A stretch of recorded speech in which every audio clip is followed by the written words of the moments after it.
Hello, everyone. It's day 27 now. And the idea was to have a video up every day of NaNo, of the words I'd completed. Unfortunately, my internet provider decided to play a funny prank on me, and I was unable to achieve that. They've been turning my internet on and off for the last 2 days, and it was off all night. I only make videos at night. It's the only time I get a chance. And I couldn't because the internet was off the last 2 days. Hopefully, we can continue to use the internet today to talk to you about my words. So this is going to be a long one because 3 days worth of words. Now, the mood did get pretty low during these days, so I'm worried a lot of what I've written is just garbage. But we'll see. That tends to happen when I get real down.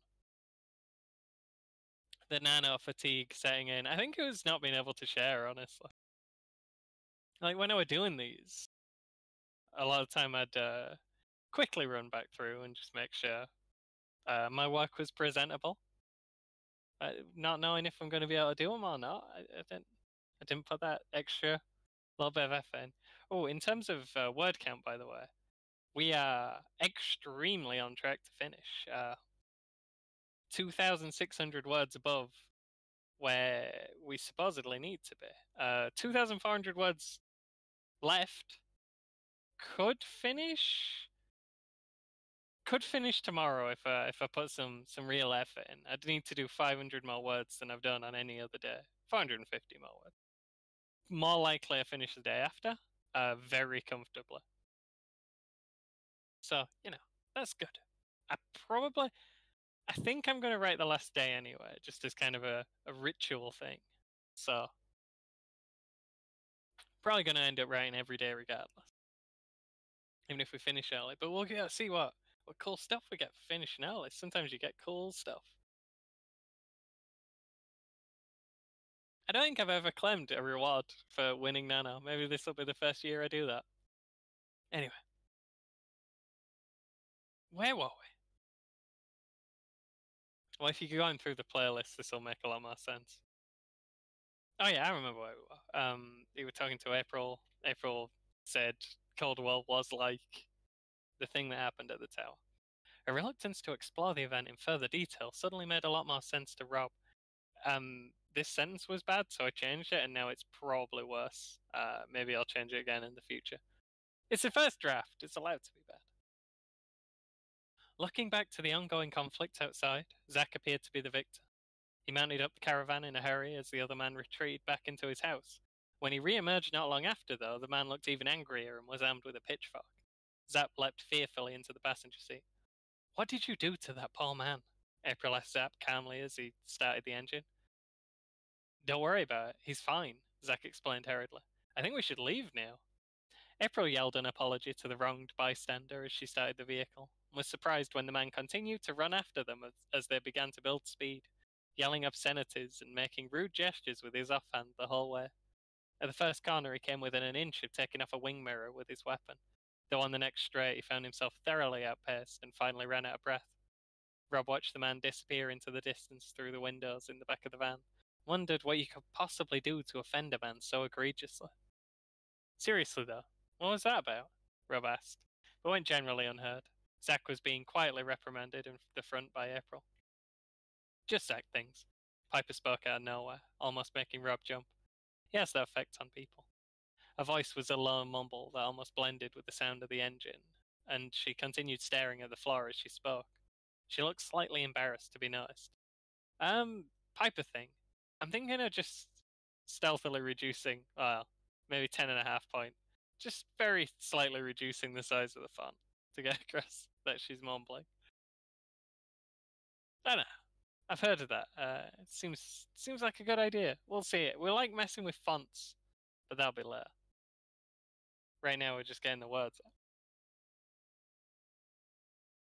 Rob realized the implications of that statement a little after she'd said it. "Oh God," he started. "He's always like that." Piper nodded, smiling knowingly. Oh, I really tried to get to the off switch before the cough came out there, but just couldn't. The wire was in too poor a position. I need to work on the logistics of this before we start recording.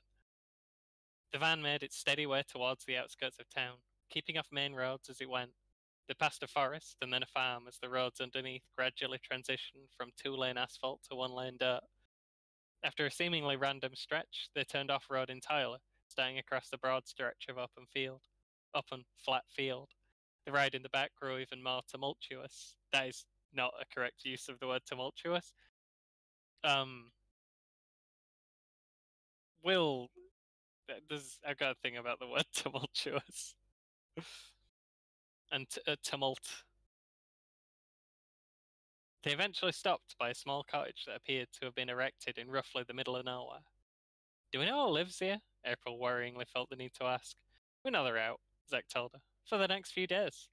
That'll have to do, she accepted. The sun was growing low and weak, settling into position behind the horizon. It would be dark before too long. Zack and April struggled to unhook the tow from the caravan for a time, and then the van was advanced a small way and the doors opened. You two okay back there? April called. Piper left casually, leaving behind a slightly shell-shocked Rob who'd been struck by the floating toolbox a good couple of times. He followed after her, glad to finally be on solid ground that wasn't hurling sharp metal objects at him. On one side, there was nothing but trees. On another, the furthest fringes of the industrial district were just barely visible on the horizon. In every other direction, the fields ran unopposed forever. They sure were out in the country. Do you know how to set up a tent? April asked him. She's asking Rob. She'd been speaking of divisions of labour in the background with Zack. Rob had never been camping in his entire life. Is it hard? I'll take that as a no, she laughed, continuing. It's a pain in the butt. Rob had little more to add. He was struck with the strangeness of his surroundings. Rob had never really been outside of a city. He'd considered that freedom a luxury for people with time and money to spare. The landscape was eerily quiet, and he wasn't entirely sure he liked it. He probed a small shrub scientifically with his boot and watched it judder in the wind. Why is he wearing boots? He's probably wearing trainers, my man. We'll get back to that. Watch it judder in the wind. Weird. Fascinating. Do you drive? Zach continued to quiz him. No. He'd never had time for lessons, and there wasn't really anywhere to park in the city. He'd been taking the bus to work every day for several years. What do you do, Rob? Zach continued. The breeze here was gentle, unimpeded by the choking presence of the massive, tightly packed buildings he was used to, and untainted by the smog of the city. It tasted faintly different, maybe. He considered this for a good long time. Eventually, Rob realized Zack had insulted him, but by the time he went to say something back, the guy had already wandered off. Can we... maybe that should be she, I'm not sure. Have you ever stolen anything, Rob? It was April again, in his other ear. Her and Zack seemed to be running busily around the newly created camp. Rob considered that he should probably be helping in some way. Not to speak of. He had, once. He'd stolen a pencil sharpener back when he worked at Cooper Booth. It was so small it kept falling through the basket, so he'd put it in his pocket instead and had forgotten about it at the checkout. The fact that he remembered this so vividly was probably evidence that he wasn't cut out for a life of crime. Okay, she continued on, happily enough. The sky was different here. As the sun dipped out of view and the stars became more pronounced, the lack of air pollution caused them to shine in a way Rob had never really known. It wasn't even properly dark yet. There's a lot of things with the position of the sun and the moon and the stars that are consistent and maybe you're a little bit overstated. Behind him, Zack and April were slightly angrily discussing what they were going to do with him while struggling to build a tent, a process that seemed to involve metal poles, hammers, great sheets of long, free-flowing fabric, and cursing. He considered involving himself in the developing argument, but realized that after everything that had happened lately, he wasn't sure he could be bothered. Hold a minute. Fucking hell.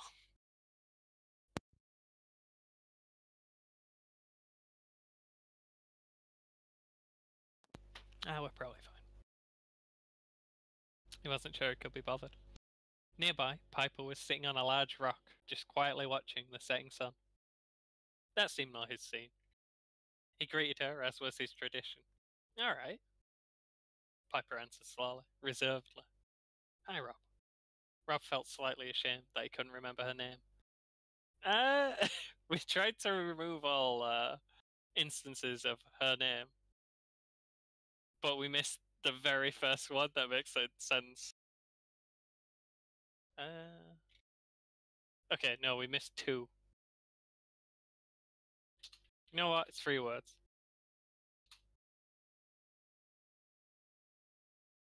We'll just change that one to she. It's fine.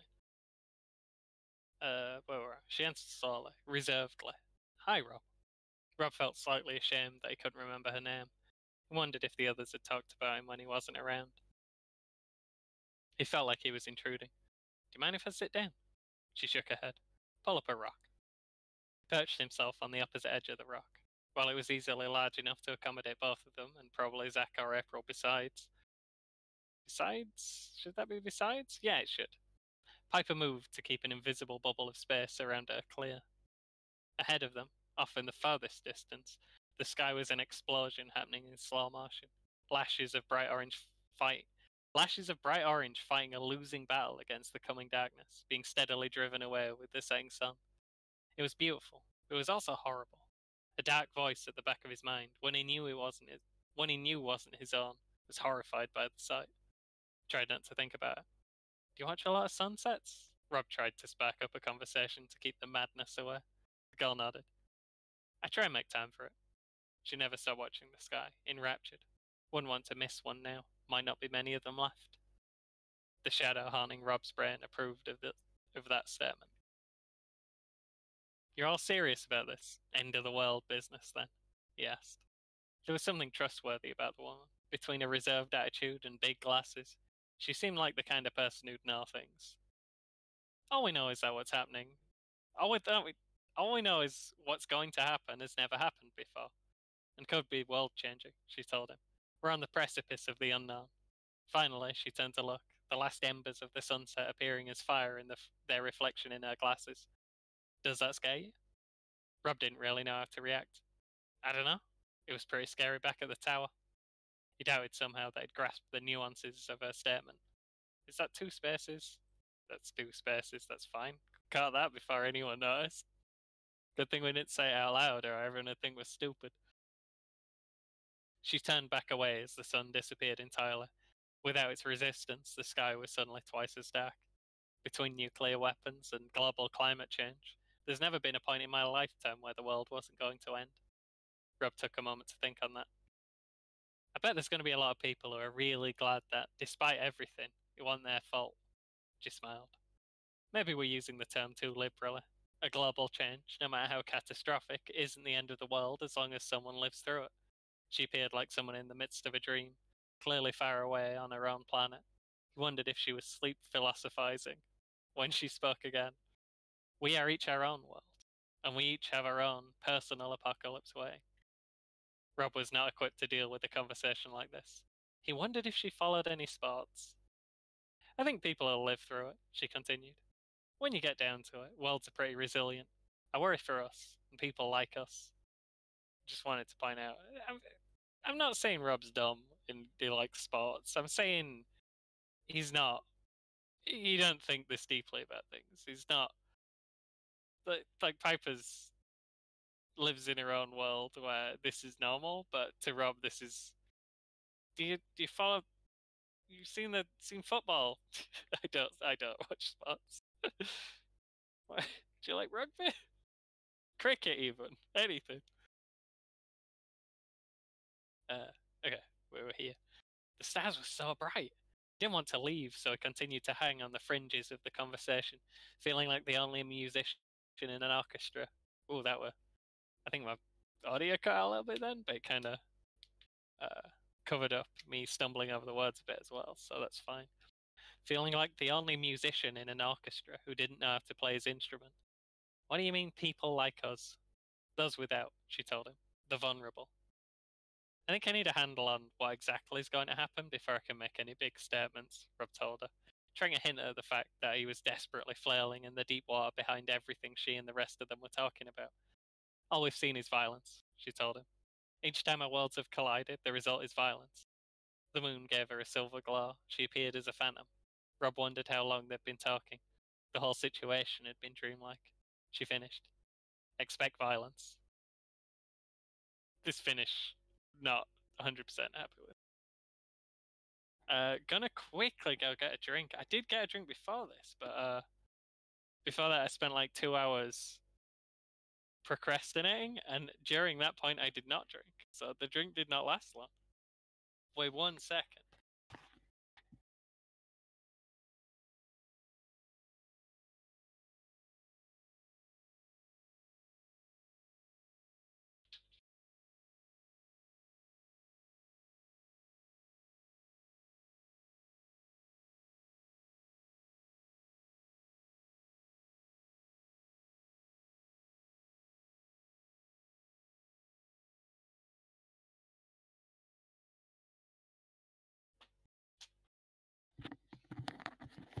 Sorry about that. We're not even onto the second of the 3 days of words we've got up here. I'm already stumbling over everything. The tent was up enough. Oh no, I think this is the second. Here's where the second day started, I think. I didn't mark them yellow because I was going to read the whole thing at once. It's been a bit confusing going back through it. The tent was up enough. There was a chance it would fall down in the night if the wind picked up. But the only alternative was to try and figure out what they'd done wrong, and that could take ages. The tent would have to be up enough. In the meantime, there were more pressing issues. It would be dark soon. They hadn't even set off yet. There was also a developing Rob situation. Zach was beginning to have cold feet about the man they'd adopted, and April could see his concern. The world was changing fast, and there might not be time for a new apprentice to learn on the job. What's he doing now? Zach asked. I found the thing that time. April didn't spot him at first, sitting on a rock behind the caravan with his back to them. I think he's talking to Piper. That was good, at least. She worried about Piper. Tell him we're heading out. Zach tested the tent gently, first prodding sharply with one finger, then gently shoving the thing with his whole hand. It did not fall down under the slightest provocation, and was therefore fine. Are we bringing him with us? This had been the crux of the earlier discussions. He'd be more useful if he had more missions under his belt. But in the meantime, he could be a liability. April was maybe 60% sure they'd settled on, we got this. We got this, Zach confirmed. Rob jumped when April tapped him on the shoulder. He seemed disoriented. Hey, we're heading out. You two good? She spoke to Rob and Piper. Piper nodded. Rob gave a cheerful thumbs up once he'd snapped out of whatever odd mood had taken him. April hadn't realised how out of it he looked until then.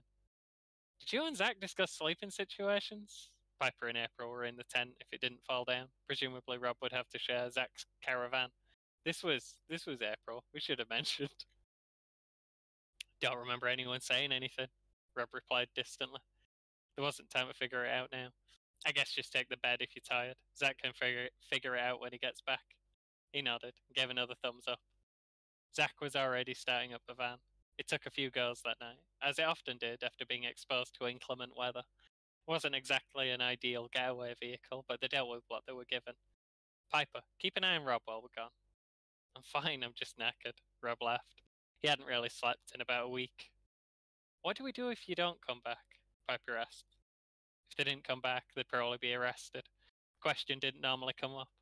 Maybe Piper saw more hope in the new recruit than the rest of them. April's answer was less hopeful. I guess you're going to have to play it by ear, Piper. We're leaving now. She nodded and turned away. Don't know about this. Maybe we should just ditch this. I like that we're saying that she's hopeful enough about Rob to not just be like, well, we're done if April and Zach don't return. But I think we could word it better. Yeah, we can definitely do better here. And we will do when we fix it in post. By the way, another thing about just the term occult, we just use that anytime we're talking about anything weird. Probably going to change a lot of occults, and I don't know, just I like occult. We'll think of a different thing.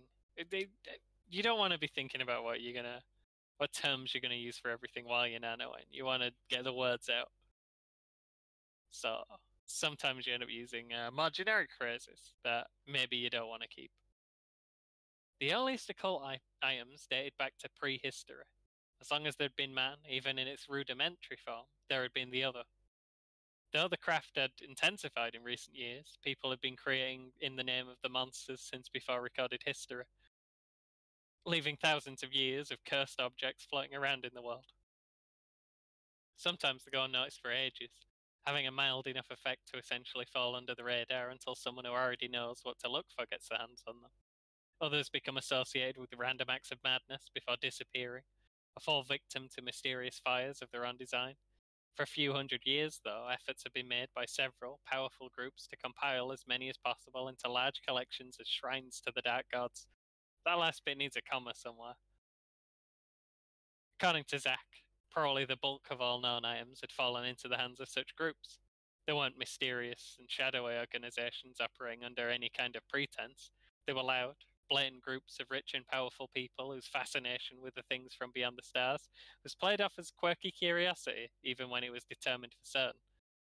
I didn't do commas this day, apparently. Even when the RAM could, with its limited resources and lacking experience, nail down definite groups of collectors, they were unable to pursue them. There's nothing in the law about collecting idols to the monsters. I've changed that to say, like, there's nothing in the law about being quirky, about being a bit weird, having some strange hobbies. And attempting to pursue such people would be seen by the higher-ups as acting above their station. The long and short of it is, occult items were everywhere, changing hands constantly in broad daylight. Leave me alone. I did a comma there. Tell me off when I don't use a comma for 10 years. Sometimes, helpfully, people were even stupid or unconcerned enough to try and transfer such things through civilian means. Zack had asked one of his allies and frequent argument partners to inform him if such a feat was attempted locally, and the call had come through a few days ago. The guy didn't know exactly what he was looking for, but his description had been promising. Tall painting of a monster would be entering a nearby warehouse for a single night, would be leaving in the morning, before the sun came up. Zack was going to nab it. Okay, there's a full stop there that I just missed.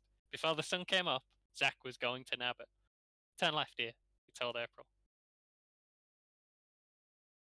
So we did leave Rob behind for this heist, and the reason for that is the idea why we were going to bring all of them, and Zack was going to like teach Rob the ropes, but I kind of worry that the dynamic between Zack and April just seems like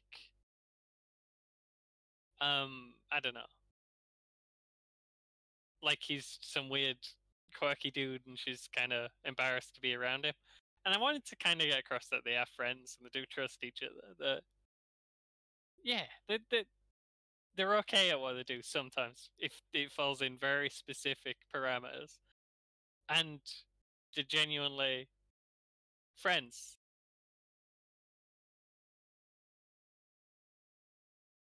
Like Rob, he's not sure about Zach. Maybe he's actively dislikes him, but April and Zach are pretty close. And I think Piper's not. It's Piper and Zach have a very cold relationship. He's only really friends with April. That's not why Piper didn't come. Piper's not good at things. Turn left here, he told April.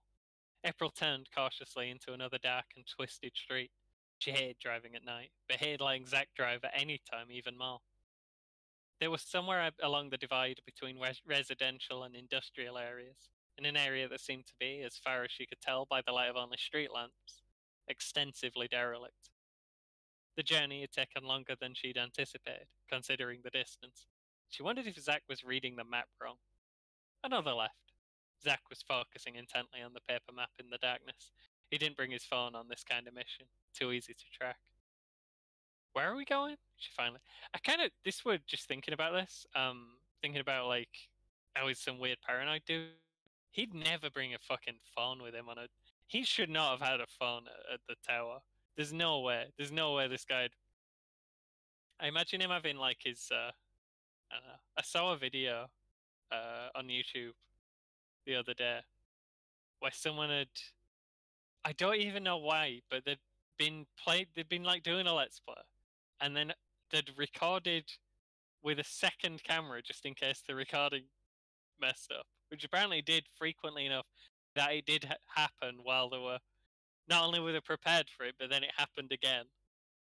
But they were recording on their phone, their laptop, from very far away, and you could see like the tipped over the camera on the laptop. So I'm like, Zach's a tips over his laptop camera kind of guy. Sorry, that were a weird tangent. Okay, didn't bring his phone. Too easy to track. Where are we going? She finally asked. Trust me. Typical. Keep going. Straight. Now. Keep going straight. Now. Going straight now. Weird thing to say. We'll change it. Also, maybe we should not do this many lines in a row where we don't say who's talking. This one's obviously April, but this one's is Zach, but is it obviously Zach? Maybe 70%. Straight didn't look to be an option. The road ended in a barrier. You sure? Zach looked up for only a moment. Don't worry, I can get it open. April drove right up to the barrier and stopped. Zach hopped out briefly and with some effort managed to move the heavy metal gate that had been erected across the road. It had not been locked, as best she could tell.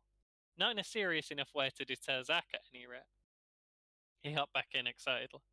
Keep going through here. Stay close to the left-hand edge. He wasn't looking at his phone anymore. Wait, he didn't have his phone? That's a map. He won't look at his map anymore. Okay, there we go. My spacebar didn't work the first time I pressed it, and I don't know why. April still didn't know what they were doing. Where's here? Remember when I said I'd been through before and I found a weak point? Zach had been out once before to scope the place out. That had been a while ago, though. Something could have changed.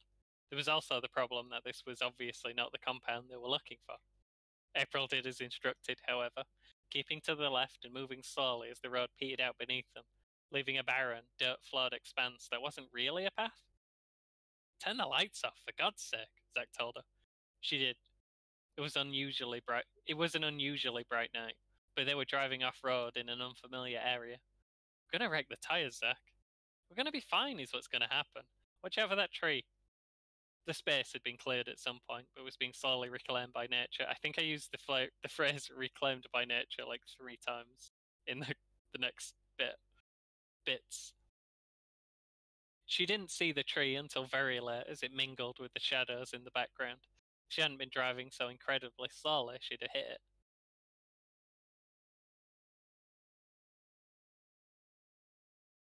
Should we just get out and walk? She offered. Just a little further. They bumped over something noisily. The van made a sad noise she recognized intimately from her time as the owner of a terminally ill car. She hoped in the first one she has a car that's crap and breaks a lot. She hoped the source of the jolt and the noise hadn't been anything that would put a hole in the tires or an animal. They were building something here, right? But bulldozer. He cut himself off, gesturing frantically. April hit the brakes. She'd seen the thing, kind of, but her brain had refused to internalize the information. Why would there be a bulldozer here? Why are we on a construction site, Zach? I don't like that she almost crashes into 2 different things when she's supposed to be the good driver. Well, we need to fix that.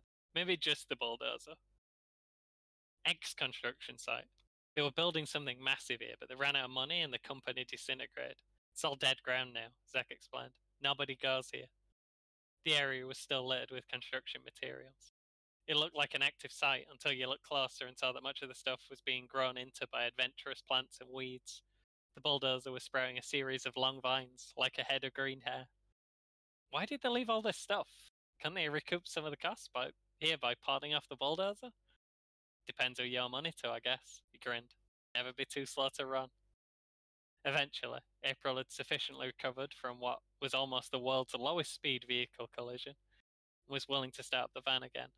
She strongly considered switching the lights back on. It's real close now, right? Real close. There was a small breach in the dense foliage that surrounded the area. beyond which was a fully illuminated fence and adjoining compound. April realized immediately this must be the place. Back here? She asked, aware that the van wouldn't fit down the narrow path, and slamming through the fence again seemed a little blatant for this kind of activity. Sounds good, Zach told her. Bolt cutters was the next question. Unnecessary, Zach told her confidently. He seemed very excited to demonstrate why. Okay then, I'll follow your lead. They switched off the engine and disembarked. Zach eagerly led the way towards the fence as April followed after him. The fence was extremely normal. A sturdy-ish chain link topped by 3 rows of razor wire. There was a gate locked by a padlock and chain ahead of them, which Zach seemed extremely excited to prove he didn't need bolt cutters for. Careful around the fence, by the way. Guards didn't seem to come round here too often, but if they do, you'll be extremely blatant there, Zach told her. April was still learning the ropes of blatant criminality on this scale, while Zach, though claiming to have only completely above board and legitimate experience in the field, carried himself as a seasoned veteran. April backed away some into the tree line. Zach had done the same on the opposite side, and they were now speaking to each other from half-concealed positions inside shrubbery, with tiny, pointy branches jabbing into their backs. I think we're on the 3rd day of words at some point. We transitioned over. Now this one's going to take a little explanation, Zach began, clearly excitedly. Bear with me. April tried to imagine that she had anything better to do than stand in a bush while a madman talked to her. You see, that stuff like this is why it seems like they're not friends. Stuff like me writing this. A madman talking at her. It was hard to escape the damning truth that she did not. She moved on to wondering how long Zach would have to wait for before someone in the compound heard him and caught them. So way back, properly years ago, your boy got a call from some freight company saying stuff was going missing from the compound. They wanted me to work out what the deal was. April was confounded. Is this strictly relevant, Zach? She said, wondering something more along the lines of, you're too young for the long-winded back-in-my-day stories. Also, this isn't the place. Shut up, he told her quickly, continuing on without missing a beat. The place was like Fort fucking Knox, right? And yet more or less once a week someone was getting in somehow, nicking everything they could get their hands on. So I text.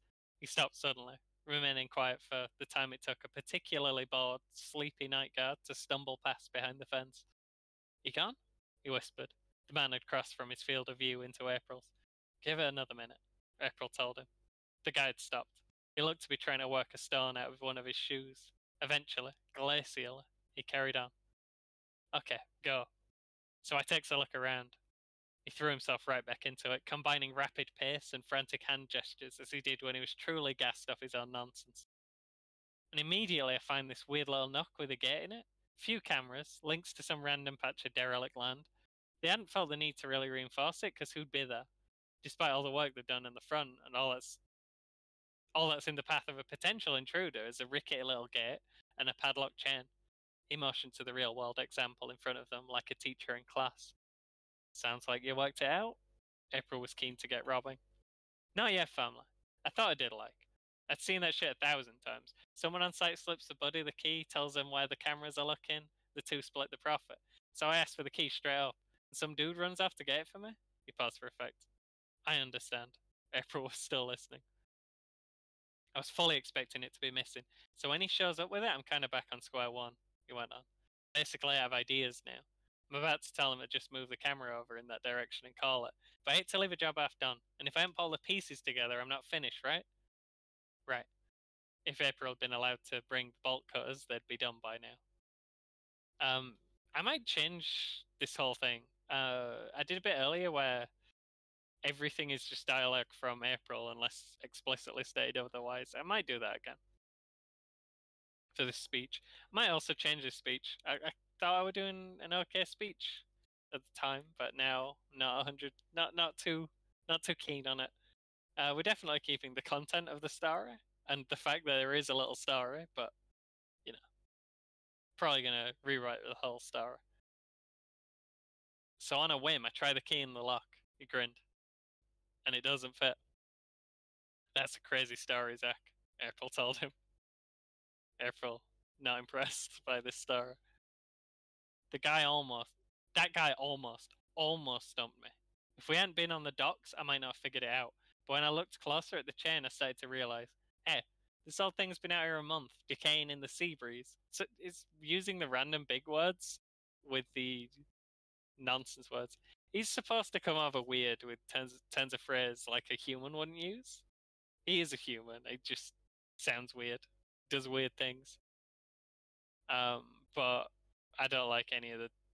I actually remember trying to think of a term for like a chain oxidizing in the sea breeze. Couldn't think of anything less anal than decaying. How come it looks brand new? The part of April that was still following the story clicked a moment before he finished. I think I get it. Zach pulled a key out of his pocket. Gonna nick the chain too, ain't he? Replaced it with his own. The key fit neatly into the padlock, which fell away along with the chain. Zach laughed out loud. I've been waiting years to do this to someone. Basically, that whole story is just so Zach can be excited about, like, I've wanted to do this crime move. You would not believe how long. I thought it'd be really cool if we were just, like, super excited to go get Robin because he's using a move that someone did on him ages ago.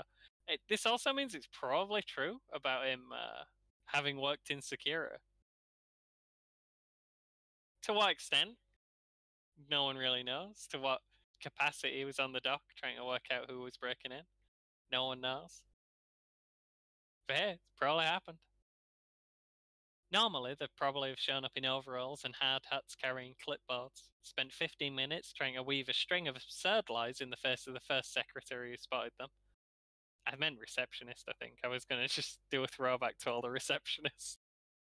And then been roughly escorted from the premises. As they made their steady way through the compound, avoiding the paths of the guards and the gaze of the cameras, slipping from building to building, April couldn't help but think this all seemed to be going a lot neater than usual. The compound consisted of 2 long warehouses and a third, multi-level concrete cube of a building for sorting. The whole area was terribly industrial. Though the thin fence struggled against the area opposite, being as it was reclaimed by unchecked wilderness. Reclaimed by unchecked wilderness and reclaimed by nature or something. We'll change one of those. Ahead of them was a brightly lit area where several trucks were being fussed over by a number of tired, sad men. Zach had stopped upon spotting them. What are you thinking? April asked. I'm thinking this would be so much easier if the thing was in one of those trucks. What time is it? Excuse me, I'm probably going to need to go drink again.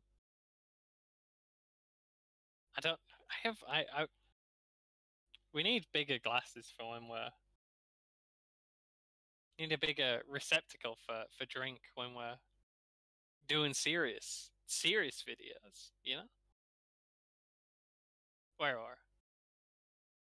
What time is it? I don't know. April hadn't been allowed to bring her phone either. Zach thought on that. Can't be much past midnight, right? It's plausibly in one of those. It was very bright over there, and far more populated than the rest of the area they'd been skulking in. Looks dangerous, she told him. Maybe we should start with one of the warehouses? She wasn't entirely sure how they'd get in either, but at least the buildings would be dark and sparsely populated. Zach has the codes for the warehouses, it's fine. If he needs to get in, he can. I don't think we're going in, but he could have got in if he wanted to. It's going to be like finding a needle in a haystack in there, Zach told her. So the needle might not even be in the haystack, it might be in one of those trucks. April had thought they were more prepared. That whoever tipped Zach off might have had more actionable information for them. Have you got something in mind? Zach paused, gears turning in his brain. I have an idea, he announced. April waited. What is the idea? I'm still thinking of my idea, Zach proclaimed just as proudly. April had another peek, 2 of them right by the nearest van, another one a little further down the way. That was the only one who was actually facing in the right direction, but rifling through the truck was likely going to be loud. She came up a blank, being more used to thievery in a high chaos environment. We could smash something? Lure him away? Zach, normally supportive of such destructive urges, didn't like this one. We're probably going to be here a while. I don't want him to know anyone's skulking about until we've already got the thing, at least. A couple more men emerged from the square building and started pottering about their trucks. If there had been a window, which seemed doubtful, it seemed to be closing. This first part of the sentence is confusing. And we should change it. It means a window of opportunity. We could probably say window of opportunity and just get, yeah, let's just get 2 more words. And you get to watch how slow I type. Then something struck April. Nothing had changed, but the solution seemed obvious. That's where they go through the stuff, right? She pointed at the structure the men had appeared from. Yeah? Can we get in the back? They can unload the stuff themselves and save us the job. Zach grinned. April had gotten a feeling he'd enjoy that suggestion. You're good at this. She was grateful of the compliment. Think I've got a career in security ahead of me. He laughed. She wasn't sure if this was vindicating of her suspicions of his past criminality or otherwise. Not that it mattered, since they were both present-day villains. A moment later he was moving. The vans were parked out in front of the main building, which was brightly lit and surrounded by wide open ground. This is a hell of a brick attacks, by the way. But Zach had already seen an opportunity he liked. They could skirt the edge of the warehouse round to the other end of the compound, and from there a brief jaunt through the employee car park could take them to the outer wall. Most of the activity was going on in the unloading area, and they could use the cars as cover if they ran into unexpected complications. This was me, I had a lot to say, and could not think of a form to put in, so I just wrote it all out. So this is the entire situation. This is not for public consumption, is this brick. I apologize for the brick. The guards seemed to be sparse enough that they were as likely to be struck by lightning on the crossing as they were to be spotted. The more pressing danger would be if one of the workers realized they'd forgotten something from their car at an inopportune time. It seemed like clear sailing until they were in the middle of the car park and another batch of vans appeared approaching the compound. Down! Zach whispered harshly, and the two of them dived behind the nearest car. The vans approached the gate ahead of them and stopped, the brightness of the combined fleet's headlights suddenly oppressive. April realized they were still in danger. Someone's going to have to come and open it, she whispered back, wherever they approached from. There? That should be there. Wherever they approached from, the pair would be fully exposed. Zach glanced around madly, looking for a way out. Under! April seized the initiative. That was April. We should have said it in front. That was April. April seized the initiative. Zach didn't understand until she began to crawl under the car. Move over, Zach whispered down to her. There was barely enough height for her to fit, and barely enough space that to an outside observer the car wasn't sprouting limbs. It was already an extremely uncomfortable position. Get your own, she replied. No time! Zach dived under, shoving her across. Crushed between Zach and the tires, April focused on trying to cultivate enough room to breathe. Ow, April, elbows, Zach complained. The fuck did you expect? She was getting a little loud. Her fears were compounded when a pair of boots entered into her field of vision, pausing briefly before continuing to march along the length of the vehicle. She imagined him peering under the car and finding the two of them completely wedged in and helpless. Him is the imagined person who the boots belong to. Should probably just be. It seems to ungender that seems more like it seems more clear who I'm talking about. She imagined them peering under the car and finding the two of them completely wedged and helpless. Now we do have both parties in this conversation described as Sam. We'll work that out later. But it didn't happen. One of the vans began honking his horn impatiently, and the man's focus returned to his mission. Can you move up a tiny bit? April shot across to Zach in a strained whisper. She couldn't turn her head to see if he was moving. There was a groan of effort, the sound of someone banging their head on some part of a car from very close range. Is that any better? She took a moment to appreciate her new position, concluding, no, much worse. The gate was thrown open, and the vans began to move.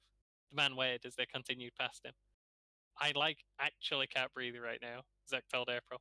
How are we doing? Vans are moving, she relayed. The guy's still hovering over there. This is very uncomfortable. He was just whining at this point. April had a low view of such behaviour. So is prison. Settle down. think when Word autosaves, it cuts off my voice for a second. The van's left, and the man took his sweet time in closing, locking, and double-checking the gate. April wondered if he'd seen something on the way out. He was still intending to investigate. That means if he were going to look back and check under the car, if he'd seen something then that would, he'd remembered. But cards were on the table at that point. There were no more moves to make. Okay, that's where we're up to. A lot of that needs rewriting, but I actually don't hate what I've written. I expected that to be a lot more painful, and it wasn't. I do want to make the conversation between Zach and April a bit more friendly and tone down the, this lunatic keeps talking to me. What's that about? Yeah, we definitely need to do that. The whole point of this excursion was to show they're still friends. They're not like, I don't know. The idea was that they bicker like a married couple, but they're actually, it should show that they're also friends. So even though, I don't know, sometimes in her internal monologue she might be like, I can't believe I'm following this crazy man. They'd still be obviously buds, but also argue. Yeah, anyway, that's where we're up to. That was long. This was 45 minutes, more than. Sorry about that. It wasn't my intention to not be able to do videos for 3 days, but then my internet provider decided that would be cool. They wanted to see a 45-minute Microsoft Word video, so that's what happened. I couldn't do nothing about it. We're out of my control. Thanks for being here, everyone. Yeah, see you next time. Hopefully that'll be tomorrow. I feel like I waited long enough that I should do another sign off now. For some reason I didn't click the button. You know what? I'm just gonna click it like mid sentence. What would be a good sentence? I can't even think